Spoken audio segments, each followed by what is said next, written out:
देखिए, बहुत अधिक लोगों का प्रश्न बन चुका है। जहाँ हम लोग जा रहे हैं वहाँ पर लोग ये समस्या बता रहे हैं कि 2 दिन जब कोई पर्व त्यौहार लिखा हुआ होता है पंचांग में तो हमको भ्रम हो जाता है। तो इस बारे में एक तो उनके अंदर जो भ्रम है, गैर जानकारी है, उसको हम लोग ठीक करना चाहते हैं, क्योंकि अलग अलग परंपराओं के अनुसार दिन पर्वों के गिनाए जाते हैं। तो उनको पता नहीं है कि हम किस परंपरा के हैं, इसीलिए उनको चुनने में समस्या हो जाती है। तो पहले तो हम इसको बताने के लिए लोगों को जागरूक करेंगे और साथ ही साथ इस बारे में धर्माचार्यों के द्वारा एक घोषणा करने के लिए भी हम व्यवस्था बना रहे हैं और जल्दी ही व्यवस्था बन जाएगी, ताकि जो सनातनी जनता है उसको व्रत त्यौहार मनाने में भ्रम का सामना न करना पड़े। क्या पंचांगकर्ताओं को भी एक साथ बुलाना है? नहीं, पंचांगकर्ता बिल्कुल सही पंचांग बना रहे हैं। उनके पंचांग बनाने में कोई कमी नहीं है, बस उसको प्रस्तुत करने के तरीके में हम लोगों को थोड़ा सुधार लाना है। विद्यालय जो खुल रही है 10,000 विद्यार्थियों की।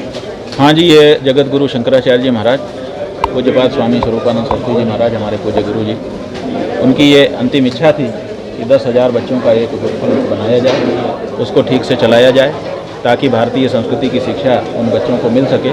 क्योंकि उन्होंने आज़ादी, देश की आज़ादी में का जो संग्राम हुआ था उसमें भाग लिया, स्वतंत्रता संग्राम सेनानी थे, और वो लोग सोचते थे कि जब देश आज़ाद हो जाएगा तो यहाँ पर हमको धर्म पालन की छूट होगी और यहाँ पर धार्मिकता फिर से बढ़ जाएगी। लेकिन भारत के आज़ाद होने के बाद लंबे समय तक उन्होंने अनुशीलन किया कि ये तो कुछ और ही हो रहा है, और इसीलिए वो बार बार ये कहते थे कि अगर हम जानते कि आज़ाद होने के बाद भारत विदेश हो जाएगा तो हम आज़ादी की लड़ाई में भाग न लेते।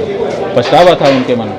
तो हम लोग ये चाहते हैं कि बच्चों को भारतीय संस्कृति की शिक्षा गुरुकुल पद्धति के माध्यम से दी जाए, और इसी के लिए उनका कहना था कि इस मामले में पहल बड़ी जब होगी तब वो संदेश जाएगा। तो 10,000 बच्चों का एक परिसर स्थापित करके वहाँ पर अध्ययन अध्यापन किया जाए, और उन बच्चों को जब समाज में भेजा जाएगा और बच्चे जब देश का नेतृत्व करेंगे तो वातावरण बदलेगा।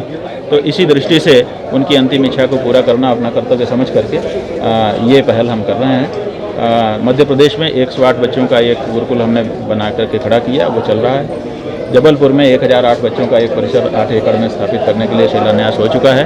अब काशी में 10,000 बच्चों का एक परिसर स्थापित करने के लिए हम लोगों ने यहाँ पर प्रयास आरंभ कर दिया है, और उसको भी जल्दी ही पूरा करना चाहिए। काशी विश्वनाथ मंदिर में एक बड़ा विवाद आजकल आया था, स्पर्श दर्शन पे शुल्क, हालांकि उस पर कमेटी वहाँ के जो न्यासी हैं यू टर्न ले लिए। क्या लगता है, क्या उचित है, क्या अनुचित है? अब बात यह है कि काशी विश्वनाथ मंदिर में बहुत कुछ ऐसा हो रहा है। देखिए, सबसे पहली बात काशी विश्वनाथ मंदिर की नहीं है, बात हमारे देश के लगभग मंदिरों की है। अब क्या हो रहा है कि ये मंदिर धार्मिक स्थान थे, अब ये सब व्यावसायिक स्थानों में परिवर्तित होने लगे हैं। जो तीर्थ यात्रा के स्थान थे वो पर्यटक स्थान में परिवर्तित होने लग गए हैं। अब केवल विश्वनाथ मंदिर के बारे में चर्चा करने से नहीं होगा। अब तो परिस्थिति ये है कि देश के हर मंदिर और हर तीर्थ के बारे में हम लोगों को सजग होकर के उनके मूल स्वरूप की रक्षा के लिए खड़े होना है। गुरु जी, गंगा जी की दशा बड़ी बिगड़ गई है इस समय, फिर से देखिए बात, और जब रात भर जगमगाता रहता है। कहाँ गंगा जी की कहाँ स्थिति खराब है? गंगा जी की स्थिति, गंगा जी के जल को देखो तब पता चलता है। समस्या ये है कि हम लोगों ने ये पहले ही प्रश्न किया था जब जरूरत पड़ी कि ये बताइए कि गंगा क्या है?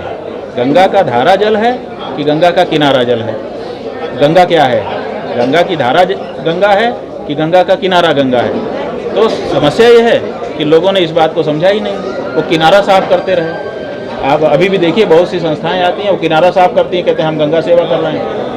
सरकार की संस्था आती है, वो किनारे में काम करती है, कहते हैं गंगा कर रहे हैं। टेंट सिटी बना दिया, जगमग जगमग हो रहा है, तो गंगा जी का लाभ हो रहा है। गंगा जी नहीं, गंगा जी की धारा है। धारा में क्या अंतर आया?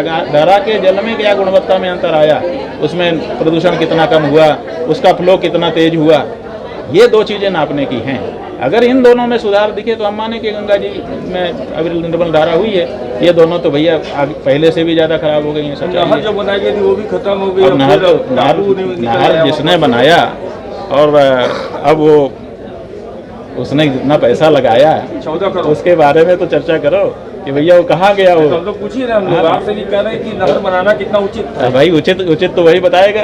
अगर वो उचित था तो नहर कायम तो रहनी चाहिए थी, उसका चिन्ह तो कायम रहना चाहिए था कि यहाँ एक नहर बनी थी।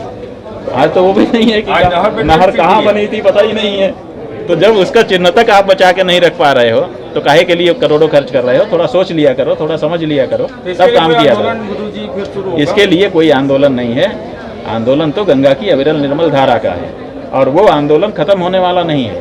वो आंदोलन भारत के लोगों की हृदय की पुकार है, वो तो रहेगा। ये जो अभी शांति है, ये शांति तो भरोसा करके है। जो केंद्र की वर्तमान मोदी जी की सरकार है उसके प्रति हम लोगों ने भरोसा किया है कि ये कुछ करेंगे और इसीलिए अभी तक चुप हैं। लेकिन अब भरोसा भी अब दरकने लग गया है कि बहुत दिन हो गए। तो गंगा जी की अविरल निर्मल धारा करिए। घाट पे आप बहुत अच्छा चमका देंगे, वो गंगा जी की सेवा नहीं है। घाट के किनारे टेंट सिटी लगा के जगमग जगमग कर देंगे, वो नहीं है। क्या है गंगा की सेवा? धारा का जल स्वच्छ होना चाहिए और उसकी धारा बढ़ जाए। जितनी गति से बह रही है उसमें तेजी आ जाए, प्रवाह बढ़ जाए, तो हम समझेंगे कि आपने काम कर दिया। वो दोनों करके दिखाइए बस। तो अभी कुछ नहीं वाला भी गंगा को मानता है, उत्तर का आदमी भी गंगा को मानता है, दक्षिण का आदमी भी गंगा को। गंगा का फॉलोइंग बहुत बड़ी है। ये गंगा का आंदोलन है, कोई सामान्य आंदोलन नहीं है। आपके भरोसे पर रुका हुआ है और भरोसा जैसे ही टूटेगा, बड़ी वेग से जैसे बांध टूटता है ना, वैसी परिस्थिति उत्पन्न हो जाएगी। इसीलिए अभी भी हम लोग फिर से अनुरोध कर रहे हैं कि गंगा की अविरल निर्मल धारा के बारे में घोषणाएं करिए मोदी जी। भाजपा की सरकार इस बारे में चिंतन करे, गडकरी जी करें, ये हमारा कहना है। देर न करें, ऐसा न समझें कि लोग भूल गए हैं, गंगा जी की धारा अविरल निर्मल करने वाले मुद्दे को भूल गए हैं, ऐसा ना समझा जाए। बहुत बड़ी भूल होगी ऐसा समझना। गुरु जी, मौजूदा समय में एक अजीब विडंबना देखने को मिल रही है। राजनीतिक पार्टी हो या कोई भी हो, सारे लोगों का टारगेट सनातन धर्म हो गया है। क्या कहेंगे? इसीलिए ऐसा हो गया है कि सनातन धर्म में नेतृत्व का अभाव हो गया है। सनातन धर्म में कोई नेतृत्व नहीं है, छोटे छोटे टुकड़ों का नेतृत्व हो गया है, बहुत बड़ी फूट हो गई है, कोई किसी के साथ चल नहीं रहा है। इसीलिए सनातन धर्म कमज़ोर हो रहा है और कमज़ोर तो जहाँ भी कोई कमज़ोर होता है तो हर आदमी उसके खिलाफ खड़ा हो जाता है, हर आदमी उसका फ़ायदा उठाने लग जाता है। तो इसलिए आज राजनीतिज्ञ हों चाहे दूसरे कोई हों, सब हिंदुओं का, सनातनियों का फ़ायदा उठा रहे हैं, क्योंकि सनातनी जो है उनका नेतृत्व कमज़ोर हो गया है।